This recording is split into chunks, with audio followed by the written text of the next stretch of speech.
Syekh Habib Bakar bin Salim. Punya anak 13 jadi wali semua. Anaknya beliau 13 jadi wali semua. Ketika beliau meninggal, ini anaknya pamer keramat. Ayo siapa ini yang kira-kira gantiin Aba? Al-Hamid ngeluarin rantai emas dari langit. Keramatnya Al-Hamid tuh, ngeluarin rantai emas dari langit sampai ke bumi. Ngeluarin rantai emas dari langit sampai ke bumi. Lagi ngobrol sama kakaknya Al-Muhdhar nih, Syekh Umar Muhdhar. Ayo wahai Syekh Umar Muhdhar, nih lihat keramatannya, nurunin rantai emas dari langit. Sampai ke depan dia. Ini Habib Syekh Umar Muhdhar ketawa doang. Dibilang sama adiknya, Al-Hamid, coba lihat tuh paling atas siapa? Gak tahu ada Syekh Umar Muhdhar megangin rantai dari atas. Lebih hebat saya, katanya. Tuh anak-anaknya bagaimana abaknya. Kemudian Al-Imam Al-Faqih Al-Muqaddam Muhammad bin Ali Ba'alawi, ini pongkolnya para ahlul bait Nabi Muhammad. Beliau punya pembantu namanya Al-Imam Syekh Said Al-Amudi. Syekh Said Al-Amudi. Kita jangan bicara Habibnya dulu, jangan bicara majikannya dulu, kita bicara pembantunya dulu. Jangan bicara Habibnya dulu, jangan bicara majikannya dulu, kita bicara pembantunya dulu deh. Biar kamu tahu bagaimana kedudukan mereka dzurriyyat baginda Nabi Muhammad. Syekh Said Al-Amudi, pembantu Al-Imam Al-Faqih Al-Muqaddam. Beliau sudah meninggal lama. Cintanya dengan keluarga Nabi Muhammad luar biasa. Syekh Said Al-Amudi ini dari bangsa Masya'eh, keturunan sahabat atau selainnya. Bukan dzurriyyat Nabi. Ketika sudah ratusan tahun meninggal, datang satu habaib ziarah. Ketika sudah ratusan tahun meninggal, datang satu habaib ziarah. Ziarah ngucapin salam. Assalamualaikum ya Syekh Said Al-Amudi. Ini udah ratusan tahun meninggal nih. Anda tahu apa yang terjadi? Kuburannya kebelah jadi dua. Bangkit itu Syekh Said Al-Amudi amma jasad-jasadnya. Dia katakan, Waalaikumsalam warahmatullahi ya ahlul baitur Rasulillah. Ya ahlul baitur Rasulillah. Kemudian diambil tangan itu Habib, dia cium tangan, kemudian akhirnya balik lagi ke kubur, masuk lagi. Itu mereka para aulia, orang-orang yang khidmat dengan keluarga baginda Nabi Muhammad. Syekh Umar Muhdhar, anak Al-Habib Abdurrahman As-Siggaf. Jadi Syekh Umar Muhdhar ada dua. Yang pertama anak Habib Abdurrahman As-Siggaf. Ini nggak punya anak laki-laki, anaknya perempuan yang menurunkan nanti dari situ keluarga Al-Idrus.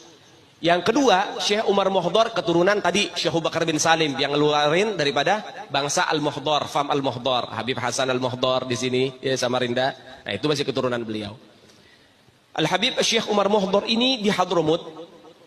Beliau itu di kuburannya ini sebelum belum meninggal dibilang, saya nggak akan pernah ridho siapapun yang lewatin kuburan saya. Jadi kalau ada burung lewat mati langsung. Saking hebatnya beliau. Sampai akhirnya ada satu habaib doa, Beb, ini nanti Hadramut Tarim akan banyak orang-orang datang untuk mencari ilmu dan berkah. Kalau antum nggak cabut sumpah antum, nanti mereka naik apa ke sini, akhirnya mati. Tolong dicabut. Akhirnya dicabut sampai gini hari, akhirnya nggak terjadi. Dulu itu terjadi. Kalau ada burung lewat, jatuh mati. Syekh Umar Muhdhar ini punya anak kecil namanya Aisyah. Beliau datang hal, orang wali kalau lagi datang hal bawaannya pengen ibadah. Nah kalau pengen ibadah biasanya kholwat. Kholwat itu menyendiri di kamar sendiri, udah ibadah, wirid, zikir. Tapi hebatnya mereka orang-orang wali, kalau wirid tembok ikut zikir, keluar suara. Paham ente? Tempat duduk, karpet, kayu semua itu keluar suara, zikir bareng sama mereka orang-orang wali. Itu mereka orang wali, orang-orang saleh, kholwat, menyendiri.